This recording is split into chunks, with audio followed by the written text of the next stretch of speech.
If this video pushes you to become 1% better today, subscribe because I upload powerful motivational speeches every week. Hard work is the goal. And so it's not like work hard so that X. Because as soon as you have a so that, then the X is the thing. But if the goal is to work as hard as you possibly can, then the only real output we have is who we become along the way.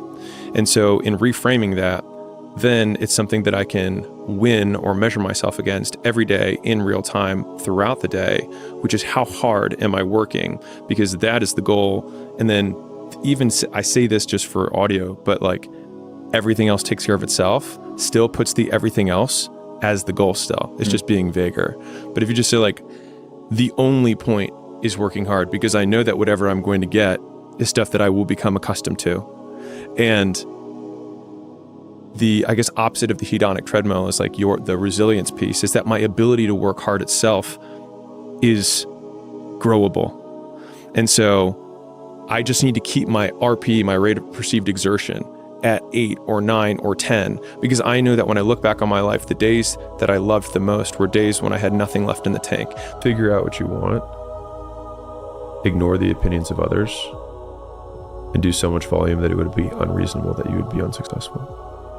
Most goals are attainable if you expand the time horizon, even enormous ones. Like you can do anything in 10 years. You could walk to the moon. There you go. You can do anything. And so for me, I would say, a naturally impatient person. Like I tend to want things immediately now. And you know what? You probably are too. But once I defined patience as figuring out what to do in the meantime, it allowed me to control what I did. Because now, like you and I are being patient for your stock investments. Right now, as we're on this podcast, we're being patient for that because we're doing things in the meantime. And so whenever I felt impatient and wanted to change course, I had to just redefine what do I need to do today. And if you are sad and impatient, then it means that right now you need to learn what the option is that you need to go pursue. And then that makes it very much under your control. And so step by step, each of these emotions over time, I spent a lot of time trying to define them out so that they no longer control me and I know how to solve them. And then now it just becomes a faster and faster muscle. Like, oh, I feel anxiety. That means that I have many options that I don't have priorities. Okay, what's my priority? And then all of a sudden, what used to take days of anxiety and feeling this, frog in my throat was just, oh, I need to make a list of all the things that I'm looking at. Which one's the most important? Ignore the rest. And then, The more memories you have of hardship that you've been through, the more it stacks, the more it becomes a trait, the more it becomes ingrained in your behavior, and the more it takes to shake you because you're like, well, this is my baseline. This isn't even close. It doesn't even register on my scale of something that's an inconvenience. We've all met that person where like if a call gets moved or a dinner plate is late. It's like a nuclear bomb went off, right? It's like, well, what's the opposite of that? Like, what's the person who like, it doesn't matter if a nuclear bomb went off, but all you see is a straight line, completely undisturbed by the things that are going around them. Because you can beat 99% of people without being smarter or luckier, but by being willing to endure pain and uncertainty for longer. It's hard for you, it's hard for everyone else. And most people avoid hard things, which is why you can beat most people by just trying and continuing to try. And the main thing is that I think most people don't even know what trying feels like. The reason so few people understand success is consistency never looks impressive in the moment, only at the end. And so people only root for people who don't need it once you've already won. People are like, he's amazing, he's so good, but like, that's the last time you need it, the least. And so you always have to be the person who roots for you before everyone else does. And people struggle to do things alone because if everyone else were cheering you on, then it means that you're not in the right place. It means that you're just like everyone else. And that's not where you want to be. What you believe is going to be your live it up in your 20s. Your 40-year-old self doesn't value any of that. But your 40-year-old self absolutely will value the skills that you acquired in your 20s. Because the skills will stay with you and will compound with time. But I want to be clear. I don't say you should or shouldn't do anything. You can do whatever you want. This is just one man's 2 cents if you're dissatisfied with your current. But I remember there was this moment when I had 6 gyms and I knew what I was going to do to get to 10 locations. I ended up flipping the model and doing something else. But when I realized what it would take to go from 6 to 10, I remember remember I made this video where I publicly basically was just like, hey, I'm working a lot right now. And I was working basically like 6/12s. And I still kind of like took Sundays. And I used to watch the Ravens. And I looked at what little time I had left in my week, and I was like, well, am I willing to give up the Ravens, which is a football team for those of you guys who aren't in the US, and, fantasy and, Netflix series that I watch? Am I willing to give up that to get to 10 locations? And I was like, yeah, I'm willing to give that up for 10 locations. And so I made the trade. Some of you aren't willing to give up rec dodgeball or, beers with the boys. And I don't think, if you're not, great, just make sure that you're doing it for the trade-off that you know you're actively making, right? If you're doing it by default, right? If you're watching your TV series and you really are like, no, I would prefer to have this TV series than my goal, then dude, more power to you. The thing is that most people make unconscious trades. Self-love, if there is such a thing, isn't a wine and spa day. It's holding yourself to a higher standard than anyone else does. I think self-love is doing whatever you can to bridge the gap between who you currently are and who you believe you can become. And so the voice inside of your head that's never satisfied with your achievements isn't your insecurity. It's the part of you that knows that you can do more. So don't listen to people who are like, ignore that little voice. It's like, no, that little voice is knocking on your head being like, dude, you can do better than this. We don't have to accept this reality. We can be more. Sometimes you have to give yourself a little bit of grace, because in some seasons of life, maintaining is winning. Just not losing ground is the W. You're not having a bad year. You had a few bad days that you're thinking about for the rest of the year. The hard part about the plan is sticking to the plan. The plan wasn't bad. Your first plan was good, because it's easy to go say, I'm going to work out 3 days a week for the next year. And it's a good plan. Pretty good plan. It's a pretty good plan. And the interesting thing is that a mediocre plan that's stuck to always outperforms an amazing and perfect plan that you never stick with to begin with. And I know this obviously from the fitness world, but it applies to everything. And so the stick to it muscle is the one that you have to flex. And that's why if you're going through things, especially in the earlier days, I remember I used to start and stop, and I try this thing, I try that thing. It's normal because you haven't been reinforced enough of sticking with something. Right. But the thing is you have to stick it out long enough that you get that first carrot, you get that first cookie. And then all of a sudden, everything that you did to get there, you're like, oh, more of that will get me more cookies. And then it just becomes this self-perpetuating cycle. And then you get addicted to work. Every single person who wants to do something with their life and has done something with their life has gone through the exact chapter that you're going through. And it's the lonely chapter. It's the chapter where you don't fit in with your own friends, but you don't have the outcomes yet to fit into a new group of friends. And you're doing this thing, you're consuming content on the internet, you're doing these free tutorials online to try and figure out how to set up a podcast and where do I host this thing? And then you're going through this and you're like, is this even worth it? Because you have no signs of success, right? But if there's anything that you can take away from what we're saying right now, is that the sign of success is the hate that you get along the way. And what you can't do is bend the knee to their hate and fit back into the conformity because it's comfortable and it's warm. Because like in the Matrix, when Trinity opens the door, when Neo's about to go take the red pill and he wants to get out of the car, she says, Neo, you've been down that road and you know exactly where it leads. And I know that's not where you want to be. And then he closes the door. Right now, this moment that you're going through is Trinity opening the door and being like, you could go back, but then you'd have to remember exactly what the reason was that you decided not to go out to begin with, just because you listen to this podcast and you consume this content, and you're like, I can fucking do more than this. Because you are starting to live in some of that hell where you look in the mirror and you're like, I can do more. And you start to see the person that you could be. And you're like, this does start to feel like hell. One of the things for people who are not where they want to be is that they have pain. Oodles of pain. And I remember when I was starting out, I was looking for passion. I was looking for purpose. I was like, I just want to find something that I'm motivated by.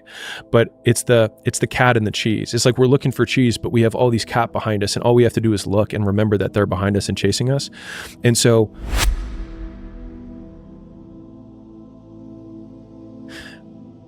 if you have the cat and you're staying in your current situation, you're being used by the cat. Right? You're being used by the business owner who, it doesn't treat you well and is, and you're in this job that you don't really want to be in, right? Or you're being used by the situation or the context of the relationship that you're in with the girl that you're not that into, right? Versus saying this is terrible. And because of this terribleness, I now have something that I can run away from. And then rather than not looking at the knife or trying to take painkillers to not feel the pain, it's like completely sobering up, taking the knife and twisting it in your own heart and being like, I'm going to fucking do something about this. And I think that that's what the heroes, like if we're heroes in our own story, it's not avoiding pain, it's choosing from the very beginning, the alchemy, which is like you have these terrible situations. It's like, and you have the opportunity to turn them into magic and skip or shortcut all the growth you're going to have in a really short period of time simply by twisting the knife and being like, I'm going to do something about it. Most of the pain that people experience is purely in their own minds. You can define commitment by eliminating alternatives. So if you're committed, you've eliminated alternative actions, right? Like you can say I'm committed, but until you eliminate other options, you're not committed. There's always a get out of jail free card. Right. And so a lot of people make decisions to end relationships, to quit their job, to start the new thing, but they don't become committed to the decision until they remove the other options. And then you're forced to take action on it. And so I think actually defining those two different things. Now you could define, decision as to kill off, like decidere from Latin, but from a colloquial thing, I think there are two different instances. It's like I need to change this, and then I do change it. And the making the decision is when it becomes a commitment. You have nothing to lose, and that means that you can take lots of risks very quickly and end up in the exact same position you are, which is nothing. And so if you eliminate downside, it should decrease your action threshold, meaning you should be able to do more things faster rather than do fewer things because you don't have a great life or things going for you. And so I think if people flip that, a lot more people would take action because they actually realize the advantage of their position. You have to learn the skills to become successful. And oftentimes learning those skills is painful because you don't know the skills when you're trying to learn them, and mistakes hurt. And so I think there's just a huge amount of skills that you have to learn in order to be successful. And if we define success as material success for business, at least, then it's just, there's so many things you have to learn. And it's very hard to learn them scar-free. Nothing great was ever achieved by people who tried to be great at all things. And so I was like, okay, I might not have a great relationship for a long period of time. I mean, there was like, a lot of people don't know this, but in the early days of our relationship, even when we were married, I told Liz, so the first 3 years, I said the business comes before our marriage. So a lot of people don't know that. And I was like, well, to me, it made sense. It was like, most people break up over money. The business makes money, so the business feeds us, and then we will be okay. That was kind of my thinking around it. And we eventually flipped that and said, like, if we're good, the business will be fine.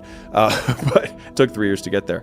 But all that to say, like, I think having periods of imbalance, and maybe, to be fair, if I hadn't had that priority at that time, maybe Gym Launch wouldn't have been what it became. And so I can't look back and say, like, I should have done it different, because it's really easy to say that now. But like, I might not be here to say that if I had been that way. You will die. Months later, no one will care. And so why care about what they think so much when they care so little about what you do? Like, take the risk, right? Shake off the losses. Shake them off. Because in the end, you live for the story only you can tell to the only person who was there with you the entire time, which is you. You might as well make it epic, because you're literally the story writer and the story listener, the story consumer. We're born alone and we die alone.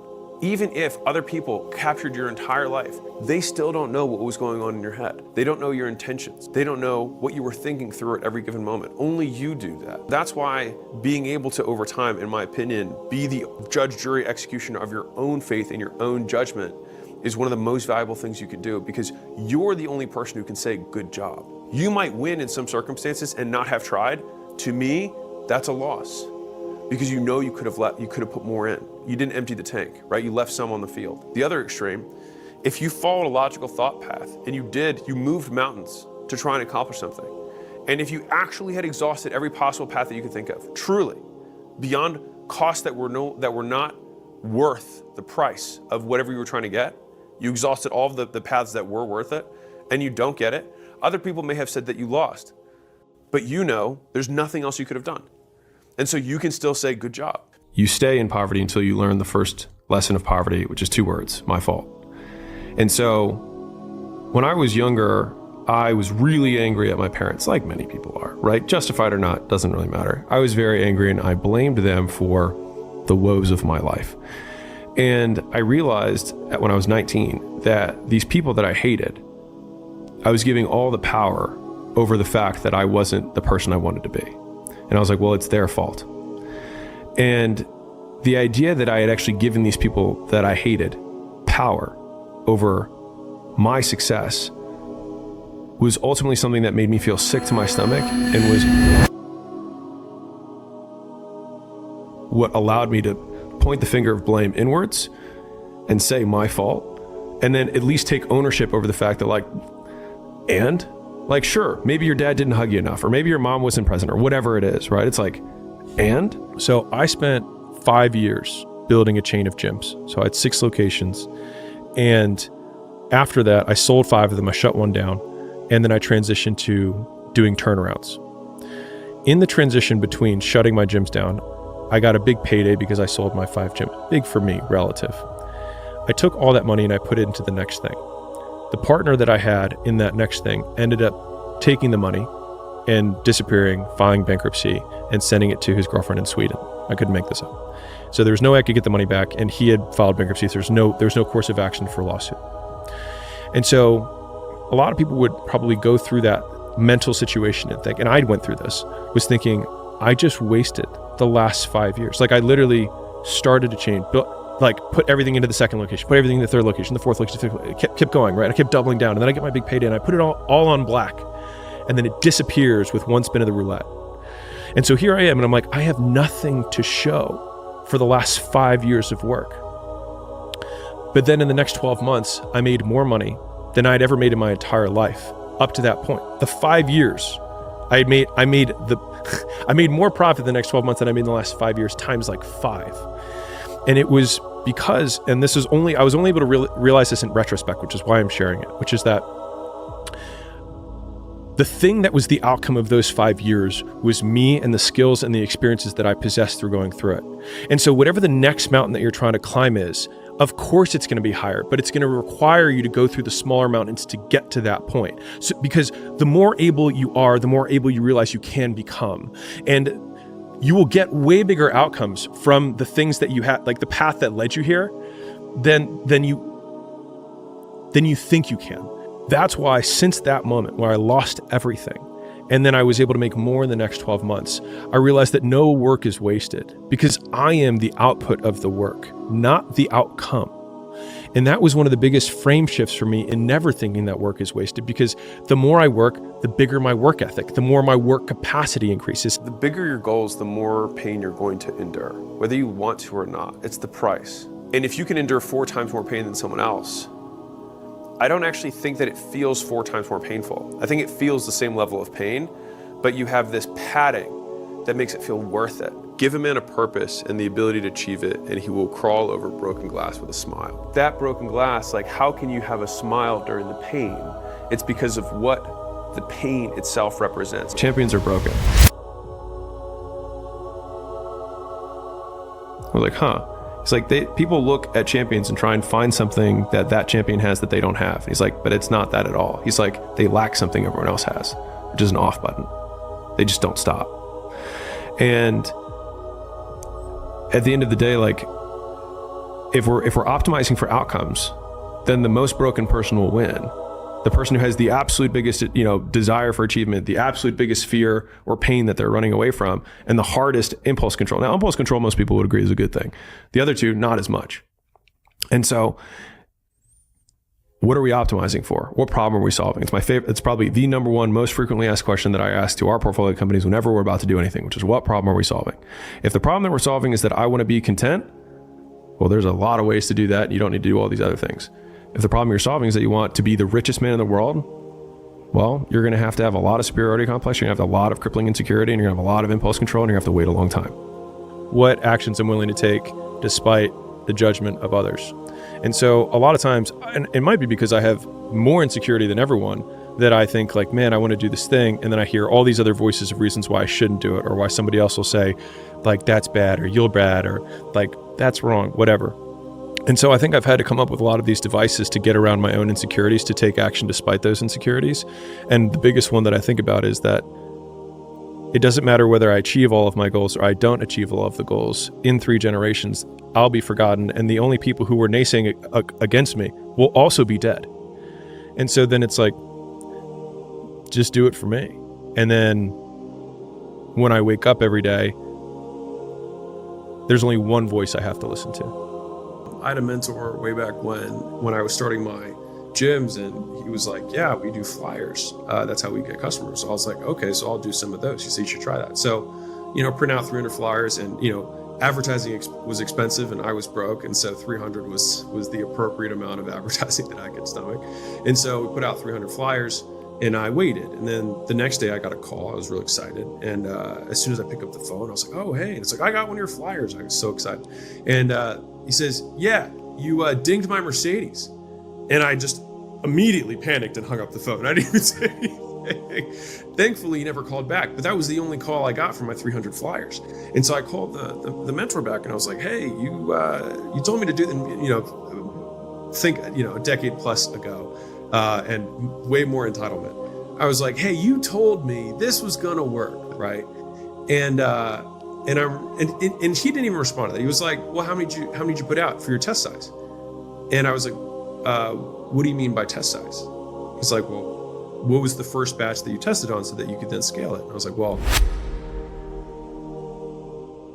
I put out 300 in total. And he just started laughing. And I was like, why? I'm having this very serious moment. You know what I mean? I was like, what are you laughing at? He's like, hard to know if anything works with 300. He's like, well, we test with 5,000. He's like, and then if we get 0.5% back, he's like, then we're okay. 1%, I'm scaling to the moon. 1.5%, he's like, I'm singing praises. He's like, if you had 0.5% on that, he's like, you'd get 1.5 people. He's like, and that's tough to see with 300. Can't really know if anything's working. And I remember thinking that moment, like, I might have been doing the right thing, but I was not doing nearly enough of it. And I think that there's a lot of early on, and I think that story can apply to a lot of things, to early entrepreneurship. It's like, we can get disheartened by our first month of making content that we haven't made money yet from it. But it's like, not that you're doing the wrong thing. You just might not have been doing it either long enough or enough of it, which time is really just also a proxy for doing enough of it. It's not about doing your best. It's about doing what's required, because what's required might be better than your best is right now. But the good news is that your best can get better. Whenever I'm complaining about something, one of the common things he'll ask me back is like, well, who do you want to be? And I'll be like, well, I want to be like this. And he's like, do you think that person would not go through hard times? And I'm like, yeah. He's like, well, it sounds like you're wishing for the outcome, but not willing to pay the price. I was like, are you willing to pay the price? And I'm like, well, yeah. He's like, well, this is what paying the price feels like. Embrace it. Because these will be the stories you tell. Girlfriend breaks up with you.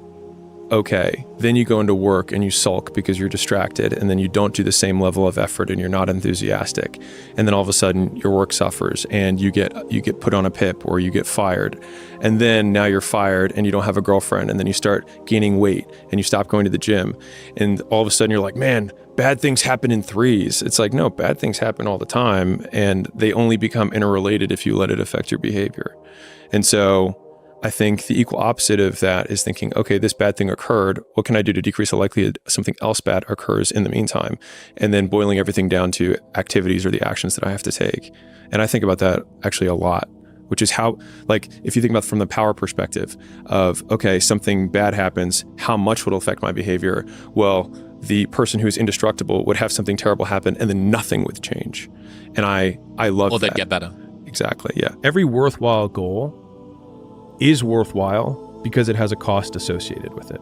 And so the cost that you're going through is what makes the goal worthwhile to begin with. Because if what we're setting out to do were immediately available to you, then it would mean it would be immediately available to everyone, which means it wouldn't be worthwhile. So the very fact that it's difficult is why it is worth doing.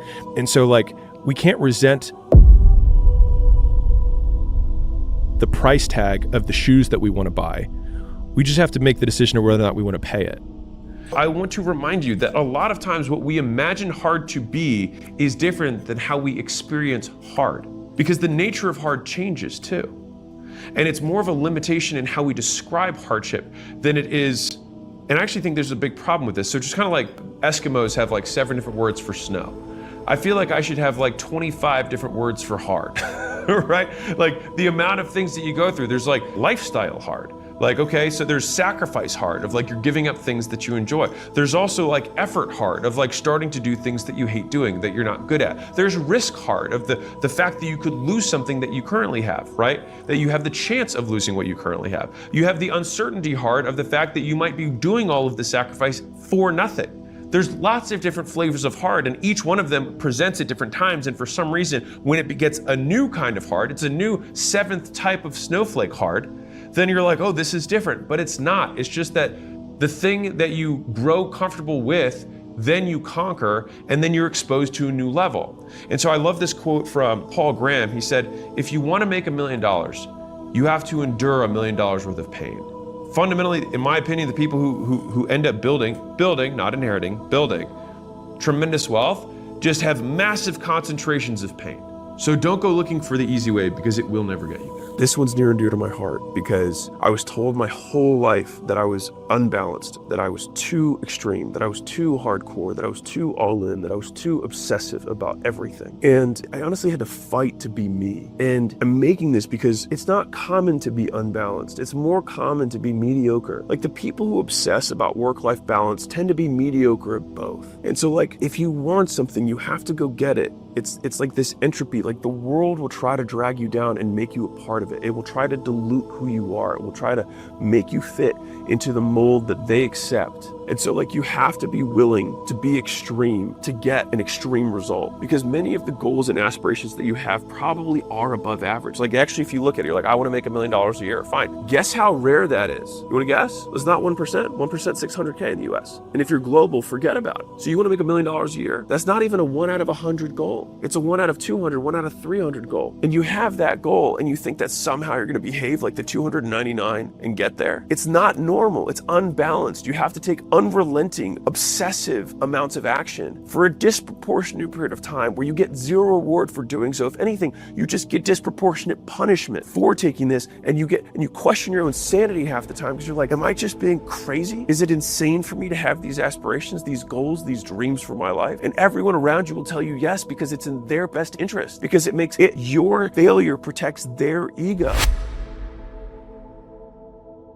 And so people demand success but refuse to work, right? They won't work weekends. People want opportunity but won't talk to strangers. People claim ambition but they sleep in every day, right? We're the result of our actions, not our aspirations. So many people have the same goal as you, but very few of them will do the same work as you. Either the people that you're worried about judgment are going to die, or that you're going to die, or that even if you do achieve the thing, they won't care anyways. Or if you don't do anything, they won't think about you to begin with. And don't you want to be thought about to begin with? Like, don't you want some level of significance?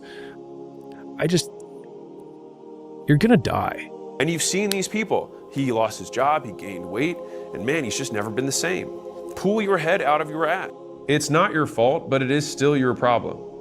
You still have to do something about it, or you can just wait and say, you know what? I'm going to continue to not live the life that I want until I die, and everyone will be like, oh yeah, he had an excuse.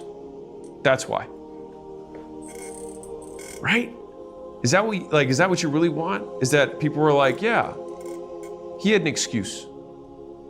Like, that's it. Like it's a weird thing to want a permission slip for mediocrity, which is fundamentally what excuses are. You just want permission from everyone else to still get respect without the outcome because of your extenuating circumstances. And the thing is there's a ton of allure, but the only person who actually believes that is you.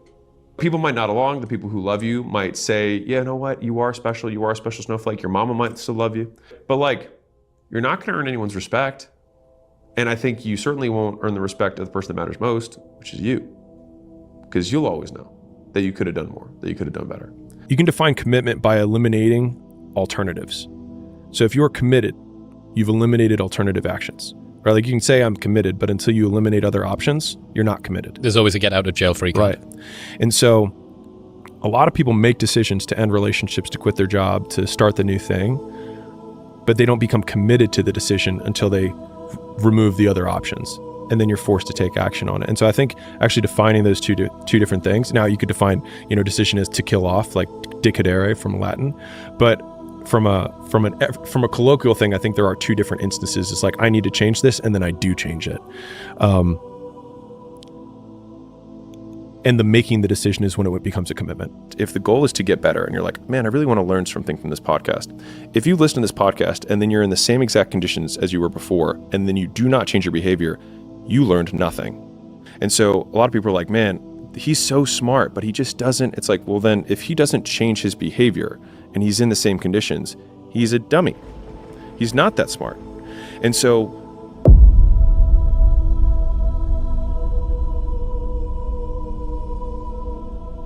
if you are trying to battle the same boss over and over again, and you don't change what you're doing, and the boss keeps beating you, then it's not the game's problem. It's your problem. You are the problem. So if someone says, you're not like everyone else, then you can just reframe that as like, I am exceptional. And that's not a bad thing. And I actually think that most people have, like, this might be counter to most people's beliefs, but I think most people have the potential to be exceptional.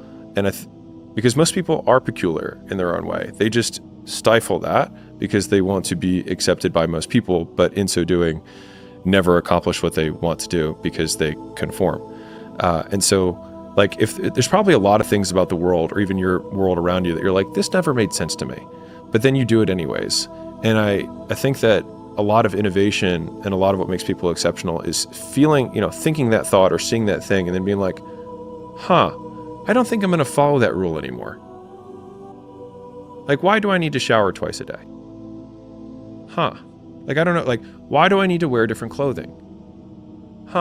Like, there's just a lot of these social norms that people, usually pass down to us, or they're, bred into us in high school and college and things like that. But it's like you see a guy who, wears a cowboy hat and dresses a certain way, and he basically wants to say, I am this archetype of person. But if cowboy boots aren't as comfortable for you as New Balances are, and you know that and you still wear cowboy boots, I would call you a fraud.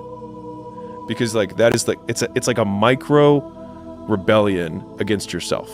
Yeah. It's like there is, and like I look at old people a lot because usually they don't give a shit anymore. They've just like given up.